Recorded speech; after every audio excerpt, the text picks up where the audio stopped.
Welcome to Manager Tools, the tyranny of unpublished processes. Part 2, here we go. This podcast answers these questions. Should processes be published or shared? Why should processes be published? And what's a good way to publish them? By registering for a free account on the Manager Tools website, you'll be officially joining the fold.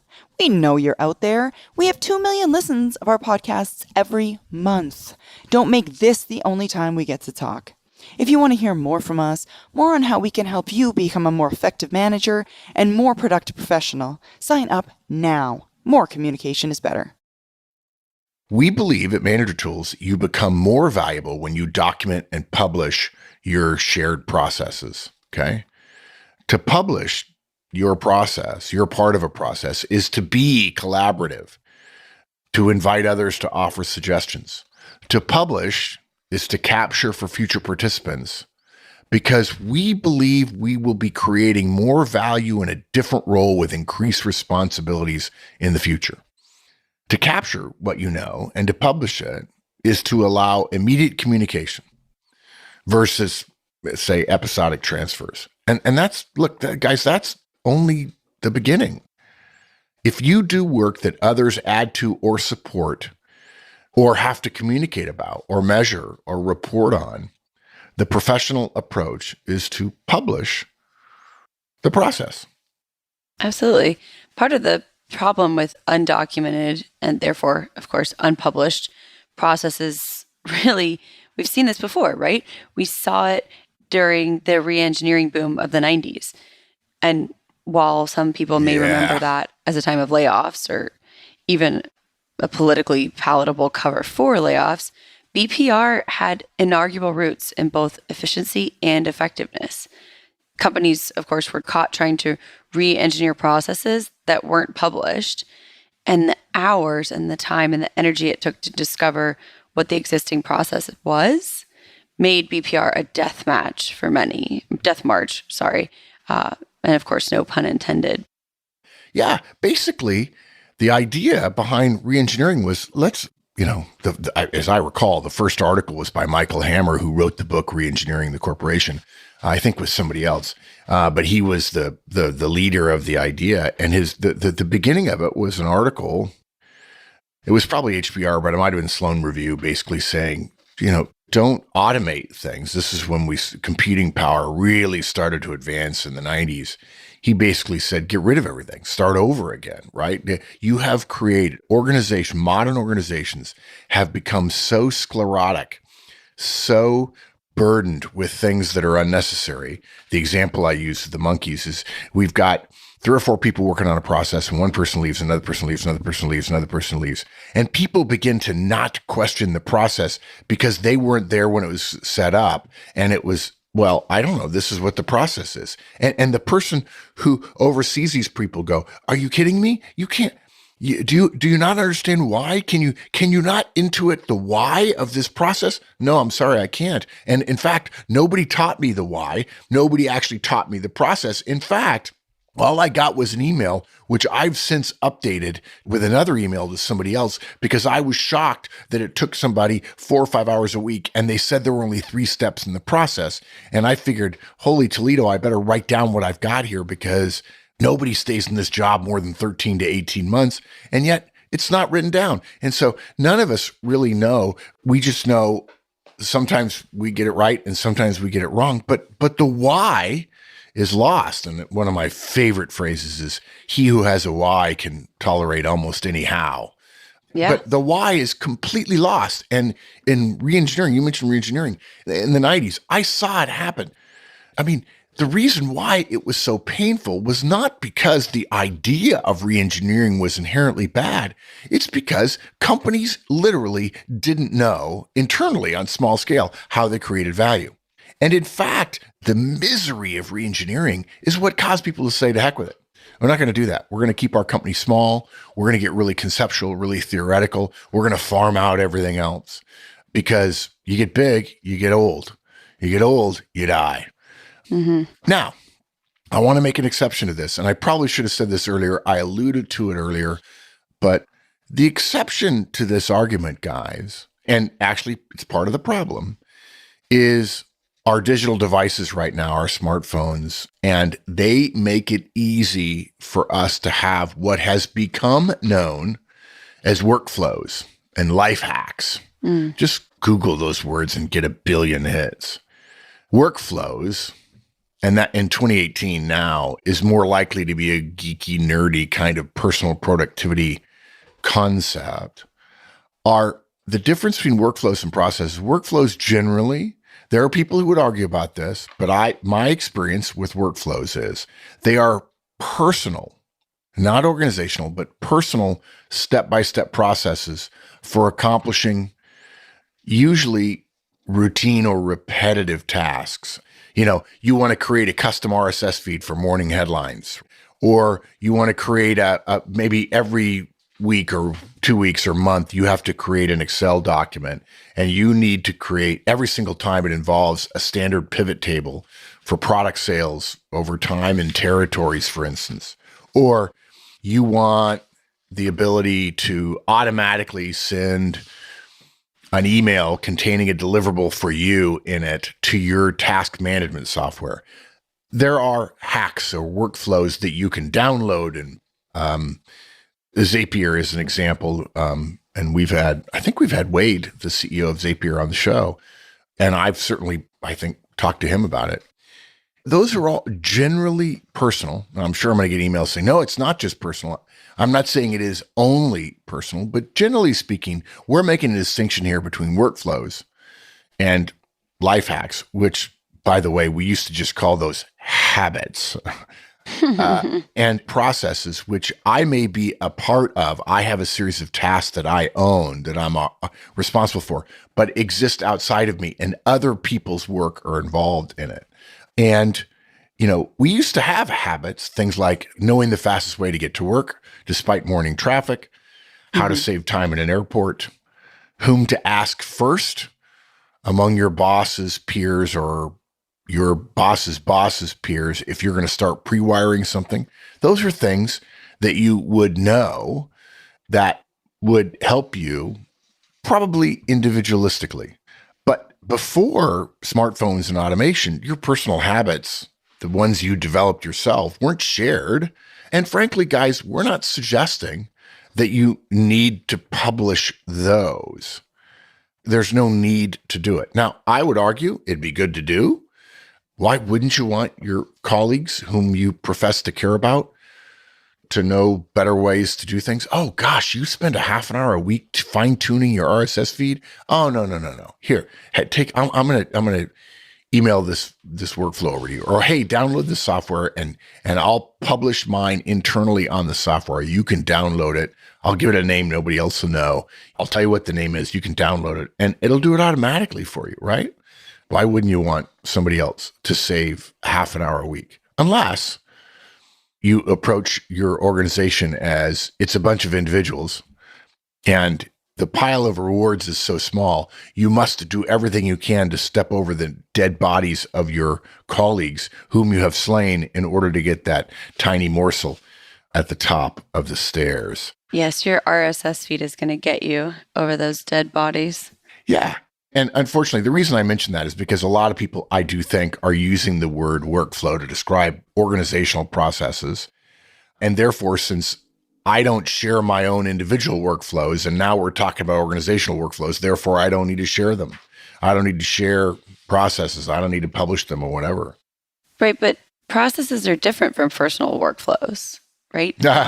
Processes are not the same thing, because processes actually involve other people and other parts of the organization. I mean, it's great that you can get to work faster, but if you're the only person in the car, that's different than being the person who, there's a chain of people who use and consume and digest your work and efforts.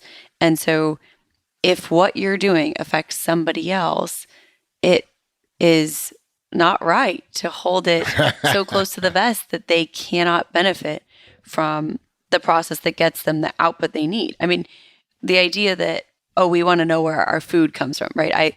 Right now I live in Austin, and Everybody wants to know where the groceries came from. And, that's a big idea right now. I want to know where all these things came from. I want to have the Yeah. background. I can't have these vegetables. How far were they grown from my home and things like that? And I'm not against that.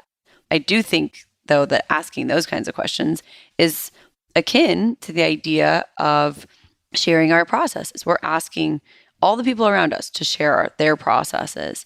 And yet we see that sometimes people don't want to share their own, which is a form of tyranny. And guess what? We're not willing to stand for it from others. Why then would we allow that same behavior in ourselves, right? That the selfish control of information, because that's, Yep. of course, designed to benefit the individual, even if unintentionally, at the expense of the organization. And Yeah. it's not something that we want to invest in. And at least now we have technological tools. There's a lot of tools out there that allow publishing to be easy. I mean, there's all kinds of things out there. I can think of 5 different mechanisms for sharing those processes so that they're published as opposed to just emailed or verbally communicated, things like that. Yeah, I'll drive Mike crazy with this by saying the next step in this idea is for manager tools to be not a repository, but a clearinghouse of processes that people can share. Within reason, there are some things that are obviously confidential. And I'll give you a good example of it, our onboarding checklist. Folks, if you haven't listened to our cast on onboarding, which came out in the last 8 months, we're recording this in late 2018, but sometime in 2018, I'm pretty sure it was, we put out a series of onboarding casts, and included in it was a spreadsheet that you can use and modify. You can download the spreadsheet if you're a licensee, and it has logic in it that tells you if a task, you can edit it, and then the tasks that are left can be green, amber, red, and you can keep track of all the things that you need to do to onboard somebody, which is part of effective hiring, obviously. But those are the kinds of things. I'll connect 2 things that seem pretty far away here. We did a podcast. I can't remember the title of it. I want to say it's If Not You, Who, where one of the concepts in professional life, particularly executive professional life, is if there are 4 or 5 directs to a CEO who's retiring or moving on or whatever, the board in succession planning will go to each of the people who report to that CEO, or maybe even the CEO will do it and say to them, she'll say, if I wasn't going to pick you to replace me, who would it be? And basically, you want to be the first on everybody's list. How would you become first on everybody's list? Would you become that way because you're just more ruthless and smarter and better? My experience is ruthlessness and smarts are in generous supply in lots of places.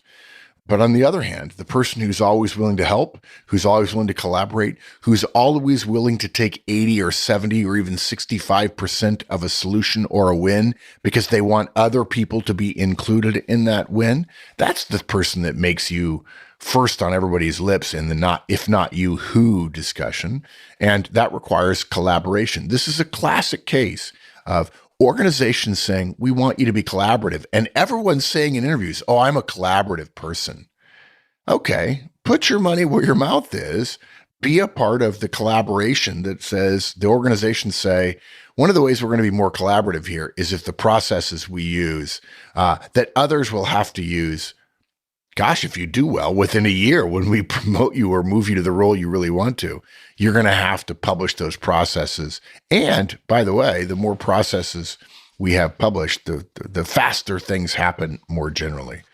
So hopefully we've made the case that you not publishing your part of a process, you're not responsible for the whole process, perhaps, or if you do have process ownership, those people who are part of the process, you're much more likely to have them start publishing if you're the process owner and you ask for it, as opposed to just randomness.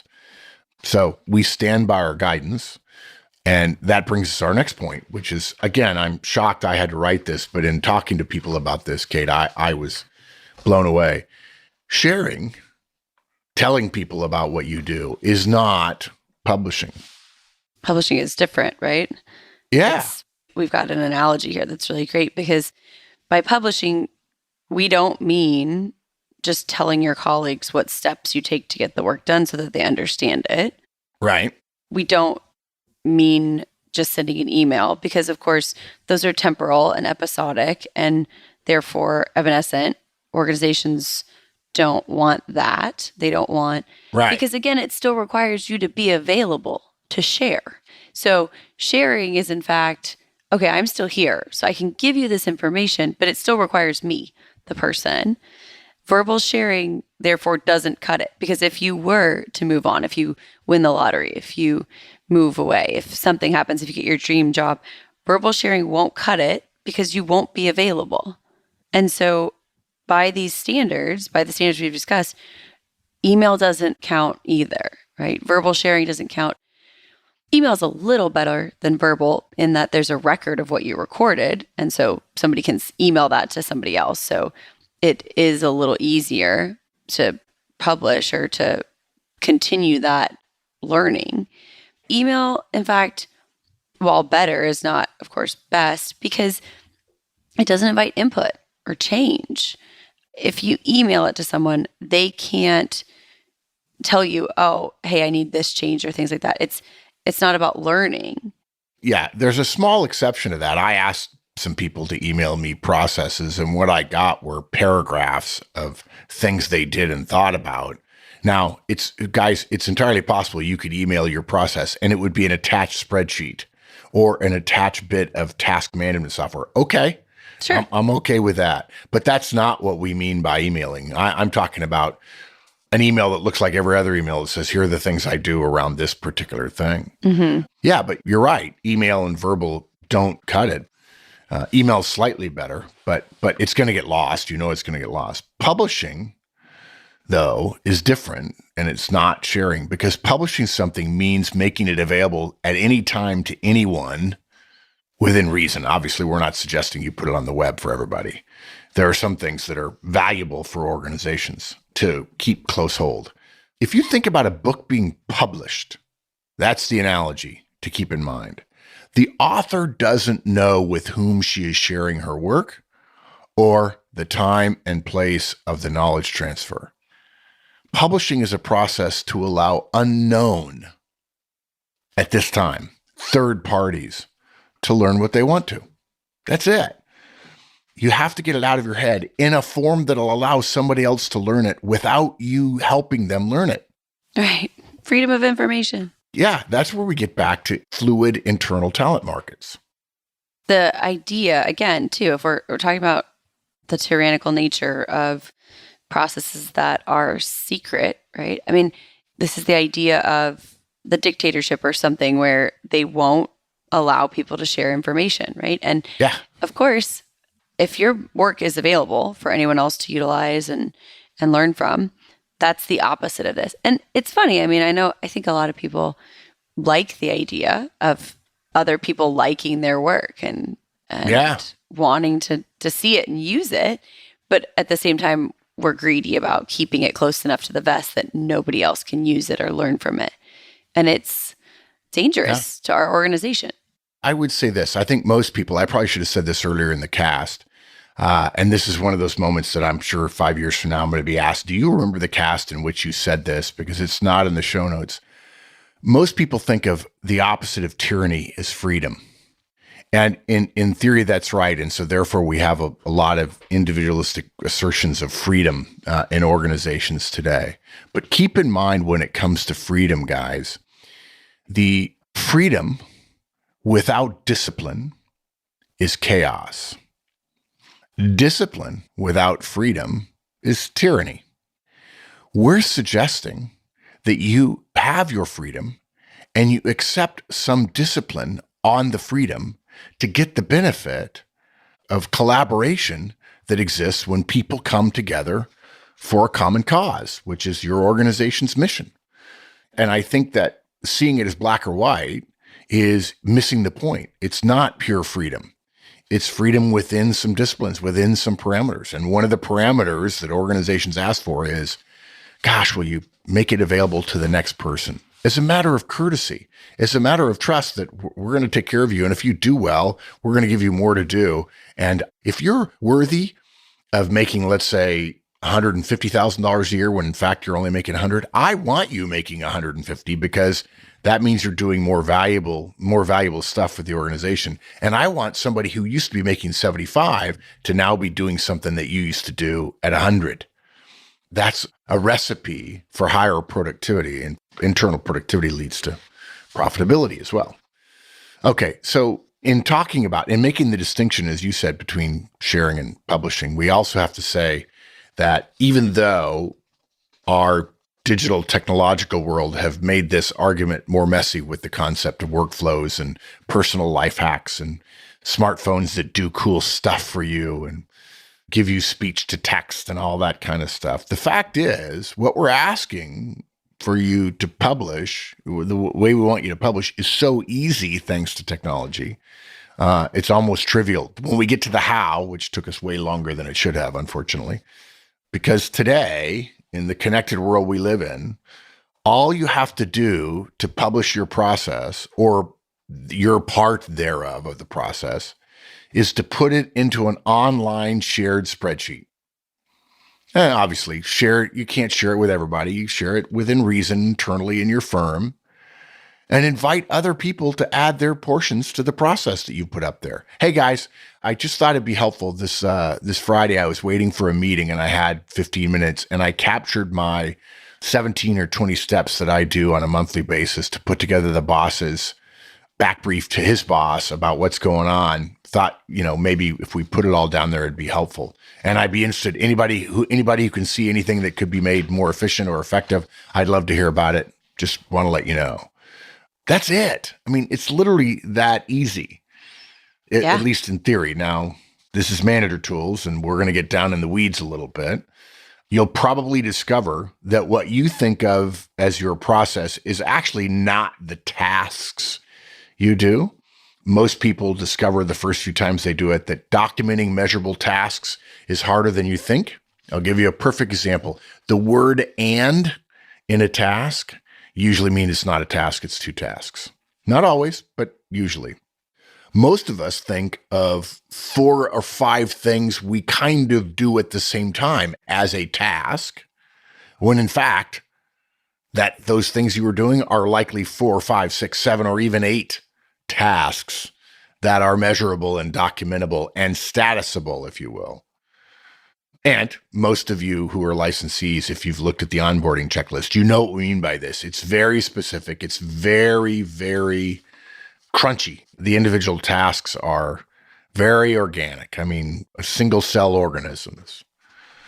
And we get really granular. Yeah. And if the word measurable bothers you, just to be clear, let's go back to our theme here. It's wrong to assume that it's tyranny for your organization to want to measure things. The idea that you don't want the company to measure you is, of course, individuals say, oh, I don't want to be measured. But the organization is measured constantly in the marketplace. And if the external part of your organism or organization is being measured in the marketplace all the time, but internally there aren't enough measures, admittedly, there may be wrong measures. I understand that. If the internal part of your organization is not in stasis with the external environment it lives in, that organism is going to die. If the organization is being measured, and it is because society is ruthless in its judgments, then its internal inhabitants also have to be measured. So yeah, you want to publish it, and yeah, you want to measure it. And when people say, gee, you're only at 84%, and they don't have their part published, you could say, yeah, you're at 0. Oh, no, I'm not at 0. I'm probably at 92%. You know what? You can claim anything you want, buddy. You might as well claim 1,000,000,000%, because if it ain't published and you don't have it organic, if you don't have it granular and you're not willing to have it measured, claim all you want. Yeah, go for it. Yeah, in fact, I would argue, even if you're only at 50%, but you're published, you're going to get to 90% a lot faster than somebody who's not published. And then that person, if they're not willing to publish, is going to get real big at hiding things, which is going to, at some point, tick off the boss. Yeah, that's fun. Yeah, fun. Good times. Fun. Yeah, good times. Time to look for another job. The fact that you know your own process is a bit of a silly concept. Of course you do, right? Right. That's how that works. And when it comes to value in the organization, it's almost never what one person knows, but it's about what the organization does. And of course, doing requires knowing, which requires communication. Oh, yeah. One of the taxes we all pay for the benefit of organizational magnification of effort is public sharing of the processes. And you don't have to share your personal workflow or how you get to work in the morning or, those kinds of things. You don't have to share your effectiveness or your efficiency rules, although we do recommend that in some cases you should, and it would be helpful.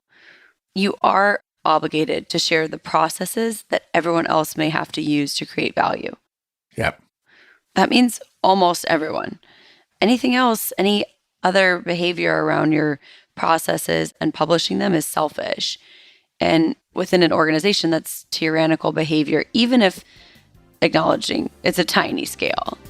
Yeah, it's like you said, withholding information is the essence of tyranny, right? Mm-hmm. And what do dictators want to do? They want to control the flow of information. That's what they want. That's what you're doing. And we love you guys. We don't really think you're dictators or tyrants. But you've got to be aware of how your behavior affects the organization. And that's why Manager Tools is here. Absolutely. Hope this is helpful. Guys, see you next week. And Kate, it's great. This is a lot of fun. Yeah, thanks, dude.